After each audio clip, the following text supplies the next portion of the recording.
योगी आदित्यनाथ भी इस्तीफा देंगे। यह खबर आपके लिए कैसी है? यह खबर इस वक्त में राजनीतिक गलियारों में सनसनी पैदा कर रही है और यह बयान दिया है केजरीवाल ने। जेल से बाहर निकल करके केजरीवाल का 24 घंटे के अंदर अंदर एक नया राजनीतिक धमाका उन्होंने किया और बाकायदा एक फहरिस्त उन्होंने सामने रखी कि कैसे Narendra Modi one nation one leader पर काम कर रहे हैं।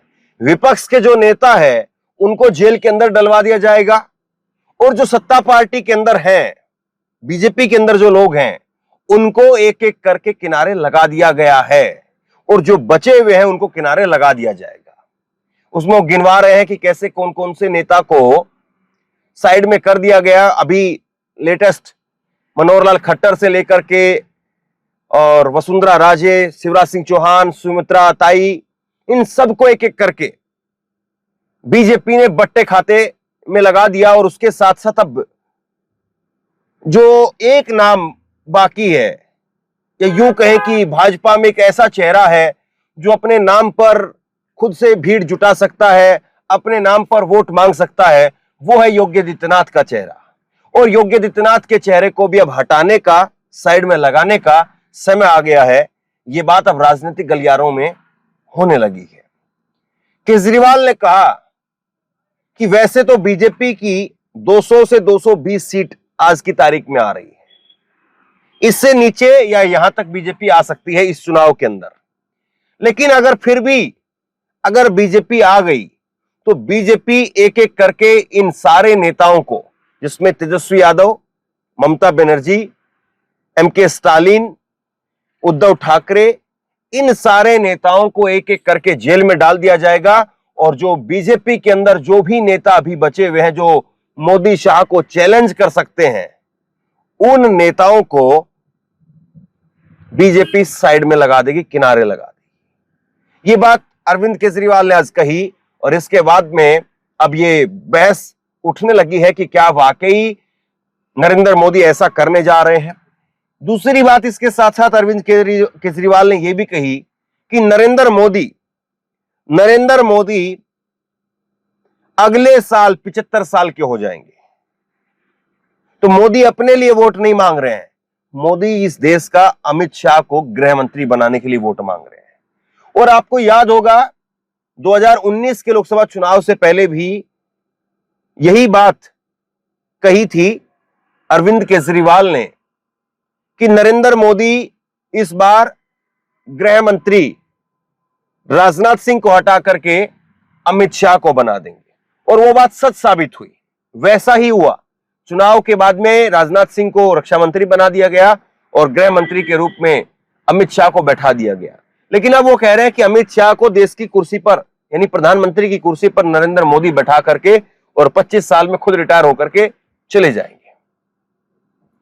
यानी अब जो है नरेंद्र मोदी, उनकी तो विदाई होगी, लेकिन ऐसे लोगों को बैठा दिया जाएगा जो लोग एक तरह से, या जो नेता जिनको लेकर के लोगों के अंदर एक धारणा है कि वो मोदी से भी ज्यादा पोलराइज तरीके से राजनीति करते हैं। तो आज केजरीवाल जब बाहर आए, केजरीवाल ने बाहर आकर के दोपहर में आज प्रेस कॉन्फ्रेंस की और उस प्रेस कॉन्फ्रेंस में सारी बातें केजरीवाल की तरफ से कही गई। और उन्होंने आखिरी में यह भी कहा कि उनका खुद का आकलन है कि इस बार बीजेपी की 220 से 230 सीटें आ रही हैं। जितना उन्होंने लोगों से, राजनीतिक पत्रकार, विश्लेषकों से, पत्रकारों से जो बात की है, उसके आधार पर उन्होंने बात कही। लेकिन उनके इस दावे ने सनसनी फैला दी है कि योगी आदित्यनाथ को भी इस्तीफा देकर के बीजेपी घर बैठा देगी, जैसे बाकी नेताओं के साथ किया गया। शिवराज सिंह चौहान जीत करके मध्य प्रदेश की सरकार झोली में डाली, लेकिन हटा दिया गया। वसुंधरा राजे विपक्ष में थी, सरकार बनवाई, लेकिन घर बैठा दिया गया। और इसी तरह से योगी आदित्यनाथ को भी घर बैठा दिया जाएगा। सुनते हैं एक बार अरविंद केजरीवाल ने आज क्या कहा है। एक बेहद खतरनाक मिशन चालू किया हुआ है प्रधानमंत्री जी ने, बहुत ही खतरनाक। देशवासियों को यह समझने की, अब जब मैं बोलने जा रहा हूं, समझने की जरूरत है। उस मिशन का नाम है वन नेशन वन लीडर। देश के सारे नेताओं को खत्म करना चाहते हैं मोदी जी, और इसको 2 स्तर के ऊपर इस मिशन को चला रहे हैं। जितने विपक्ष के नेता हैं उनको जेल भेजेंगे, और जितने बीजेपी के नेता हैं उनको सबको निपटा देंगे, उनकी राजनीति खत्म करते जाएंगे, उनको सबको निपटाते जाएंगे। विपक्ष के अंदर आज इन्होंने मनीष सिसोदिया को जेल भेज दिया, संजय सिंह को जेल भेज दिया, सत्येंद्र जैन को जेल भेज दिया, केजरीवाल को जेल भेज दिया, हेमंत सोरेन को जेल भेज दिया, ममता दीदी के कई मंत्रियों को जेल भेज दिया, स्टालिन के कई मंत्रियों को जेल भेज दिया, केरला के सीएम के पीछे पड़े हैं। अगर ये चुनाव जीत गए, मेरे से लिखवा लो एफिडेविट के ऊपर, थोड़े दिन के बाद ममता दीदी जेल में होंगी, तेजस्वी यादव जेल में होगा, स्टालिन साहब जेल के अंदर होंगे, पिनरई विजयन जेल के अंदर होंगे, उद्धव ठाकरे जेल के अंदर होंगे, जितने विपक्ष के नेता ये सारे जेल के अंदर होंगे। अगर ये चुनाव जीत गए, इन्होंने बीजेपी का एक नेता नहीं छोड़ा, आडवाणी जी की राजनीति खत्म कर दी इन्होंने, मुरली मनोहर जोशी की राजनीति खत्म कर दी, सुमित्रा महाजन की, शिवराज सिंह चौहान जिसने मध्य प्रदेश का चुनाव जीत के दिया इन लोगों ने, शिवराज सिंह चौहान ने उसको मुख्यमंत्री नहीं बनाया, उसकी राजनीति खत्म कर दी। वसुंधरा राजे की राजनीति खत्म कर दी इन्होंने, खट्टर साहब की राजनीति खत्म कर दी, डॉक्टर रमन सिंह की राजनीति खत्म कर दी। अब अगला किसका नंबर है? योगी आदित्यनाथ। अगर ये चुनाव जीत गए, मेरे से लिखवा लो, 2 महीने के अंदर उत्तर प्रदेश का मुख्यमंत्री बदल देंगे। योगी आदित्यनाथ की राजनीति खत्म करेंगे, उनको भी निपटा देंगे। यही तानाशाही है दोस्तों। वन नेशन वन लीडर ये चाहते हैं, एक ही तानाशाह इस देश के अंदर बचेगा, एक ही तानाशाह इस देश के अंदर बचेगा। हमारा देश बहुत महान है, 4000 5000 साल पुराना हमारा देश है। इसके पहले पिछले 4000 साल में कई मौके आए जब इस देश के ऊपर तानाशाहों ने कब्जा करने की कोशिश की, लेकिन हमारे देश के लोगों ने उन तानाशाहों का तख्ता उखाड़ के फेंक दिया। जब जब हमारे देश में ऐसा मौका आया कि तानाशाह ने हमारे देश के ऊपर कब्जा करने की कोशिश की, इस देश की जनता ने उसका तख्ता उखाड़ के फेंक दिया। आज एक तानाशाह इस देश से जनतंत्र खत्म करना चाहता है, आज एक तानाशाह इस देश से लोकशाही खत्म करना चाहता है। मैं पूरे तन मन धन से लड़ रहा हूं, संघर्ष कर रहा हूं उस तानाशाह के खिलाफ। 140 करोड़ लोगों का साथ चाहता हूं मैं। मेरे अकेले के करने से नहीं होगा। 140 आज मैं आप लोगों से भीख मांगने के लिए आया हूं, 140 करोड़ लोगों से, 140 करोड़ लोगों से भीख मांगने के लिए आया हूं। मेरे देश को बचा लो, मेरे भारतवर्ष को बचा लो, मेरा भारत बहुत महान है। इस तानाशाही से बचा लो मेरे दोस्त, मेरे देश को।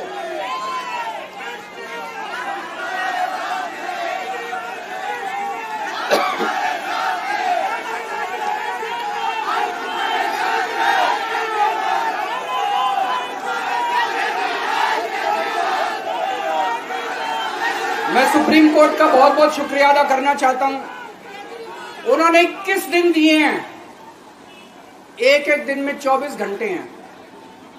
मैं एक दिन में 24 में से 36 घंटे काम करूंगा, पूरे देश भर में घूमूंगा इस तानाशाही को रोकने के लिए। दोस्तों, जितनी मेरे अंदर ताकत है, मेरा सब कुछ कुर्बान है देश के लिए। मेरा तन मन धन सब कुछ कुर्बान है मेरे देश के लिए। मेरे खून का एक एक कतरा मेरे देश के लिए, मेरे शरीर का एक एक कतरा, मेरी जिंदगी का एक एक पल मेरे देश के लिए। मेरे देश को बचाने के लिए मैं पूरे देश में जाऊंगा दोस्तों। अब एक बहुत महत्वपूर्ण बात करने जा रहा हूं, उसको ध्यान से सुनना।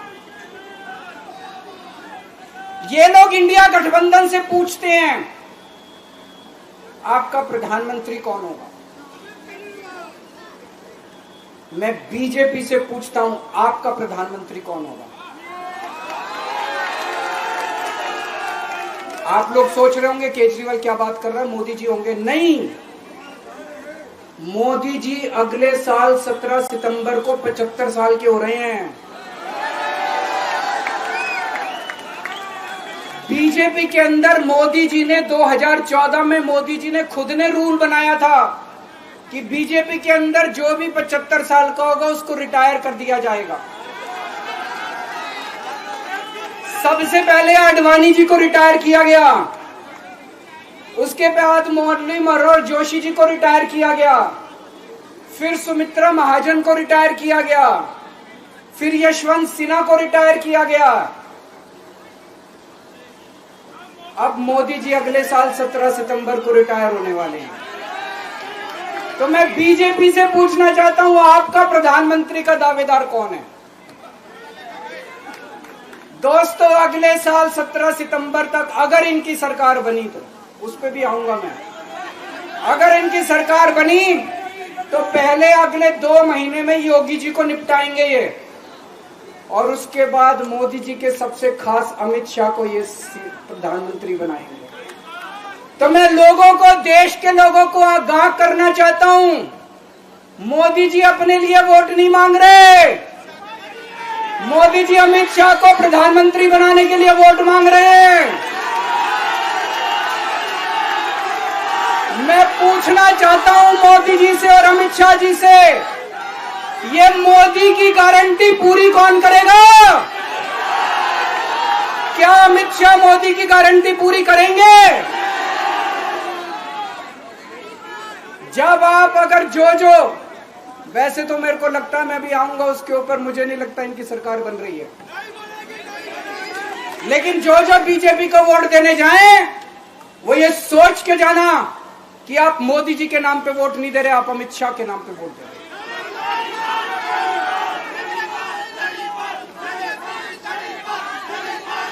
अब एक खुशखबरी है आप लोगों के लिए, अब एक खुशखबरी है, सबको बता देना जो मैंने बातें कही है बड़ी सोच समझ के कही है। वहां बैठ के यही सोच रहा था 50 दिन से।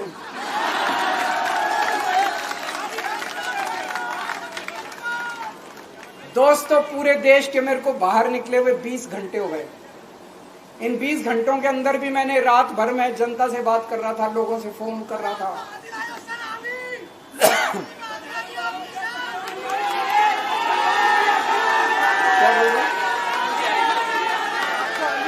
रात को आंधी आई थी,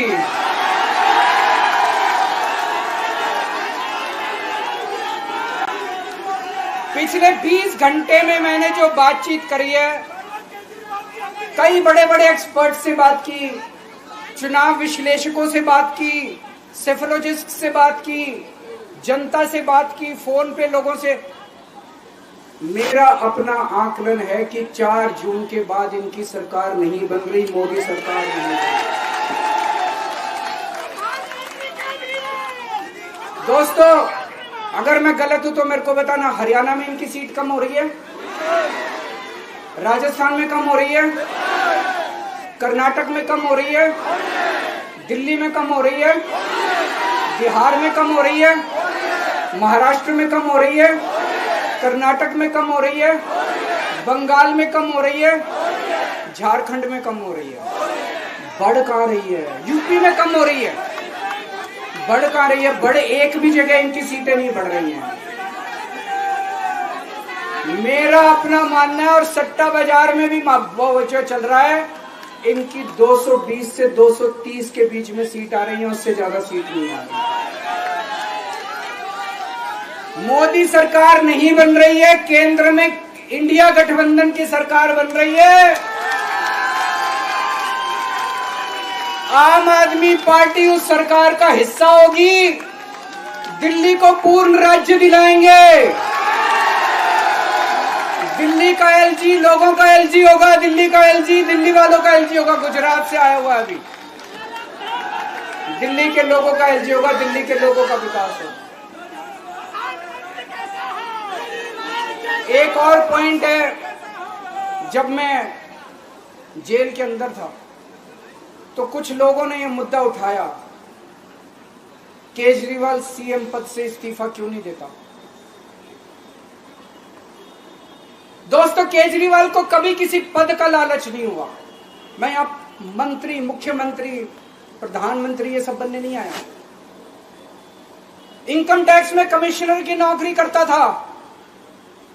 कमिश्नर की नौकरी छोड़ के दिल्ली की झुग्गियों के अंदर 1 नहीं, 2 नहीं, 3 नहीं, 10 साल तक मैंने दिल्ली की झुग्गियों के अंदर काम किया है, सुंदर नगरी और नंद नगरी की झुग्गियों के अंदर, इनकम टैक्स कमिश्नर की नौकरी छोड़ के। जब मेरे को दिल्ली की जनता ने पहली बार सीएम बनाया, असूलों के ऊपर 49 दिन के अंदर सीएम पद से इस्तीफा दे दिया था। एक चपरासी की नौकरी कोई नहीं छोड़ता। सीएम बनने के लिए लोग अपना दायां हाथ कटाने के लिए तैयार होते हैं। मैंने खुद से अपने आप सीएम की कुर्सी को लात मार दी थी 49 दिन के अंदर। मेरे लिए सीएम पद इंपॉर्टेंट नहीं है। आज मैंने सीएम पद से इस्तीफा क्यों नहीं दिया जेल जाने के बाद? दोस्तों, पिछले 75 साल में भारतवर्ष में इतने राज्यों के चुनाव हुए, इतने राज्यों के चुनाव हुए, दिल्ली के अंदर सबसे ऐतिहासिक बहुमत से आम आदमी पार्टी जीती। 55-56% वोट, एक बार 67 सीट, एक बार 62 सीट। इतने भारी बहुमत से आज तक कोई राज्य की सरकार 75 साल में नहीं जीती। इतने भारी बहुमत से जीतने के बावजूद झूठा केस, अब उनको पता है वो हमें हरा नहीं सकते दिल्ली के अंदर। उन्हें पता है अगले 20 साल तक दिल्ली में आम आदमी पार्टी को कोई नहीं हरा सकता। तो उन्होंने एक षड्यंत्र रचा, राजनीतिक षड्यंत्र रचा। केजरीवाल को झूठे केस में जेल भेज दो, केजरीवाल को इस्तीफा देना पड़ेगा, केजरीवाल की सरकार गिर जाएगी। उन्होंने ये षड्यंत्र रचा। मैंने कहा मैं भी इस्तीफा नहीं दूंगा। तुम अगर जनतंत्र को जेल में कैद करोगे तो जनतंत्र जेल से चला के दिखाएंगे। दोस्तों, सरकार भी जेल से चला के दिखाएंगे। कतई इस्तीफा, तुम्हारे ट्रैप में फंसने वाले नहीं हम। ये अगर हेमंत सोरेन साहब को भी इस्तीफा नहीं देना चाहिए था, जेल से सरकार चलानी चाहिए। अगर हमने इस्तीफा दे दिया, ये तो बड़ा अच्छा इनके लिए। जिस राज्य के अंदर ये चुनाव हारेंगे उसके मुख्यमंत्री को पकड़ के जेल में डाल दो, सरकार गिरा दो। उसके मुख्यमंत्री को पकड़ के जेल में डाल दो, सरकार। आज मैं अगर दिल्ली की जेल के अंदर रह के दिल्ली की जेल से इस्तीफा नहीं दे रहा, वो इस तानाशाही के खिलाफ संघर्ष कर रहा हूं, इसको समझ लेना। केजरीवाल को किसी पद का लालच नहीं है। सीएम तो 100 सीएम की कुर्सी देश के नाम कुर्बान है। मुझे पता चला मेरे जेल जाने से बहुत लोग भावुक हुए, खासकर मेरी माँ, बहनें, महिलाएं बहुत रोई। कईयों ने बहुत मन्नतें मांगी। मैं सबका बहुत बहुत शुक्रिया अदा करना चाहता हूं जिन लोगों ने अपनी दुआएं, करोड़ों लोगों ने अपनी दुआएं भेजी हैं। पूरी दुनिया भर से करोड़ों लोगों ने दुआएं भेजी। उन्हीं के आशीर्वाद का कमाल है कि आज मैं आप लोगों के बीच में हूं। आप लोग सब लोग सुखी रहें, देश खूब तरक्की करे, फले फूले, आप सब लोग खूब खुश रहें, ऐसी मेरी प्रभु से इच्छा है। भारत माता की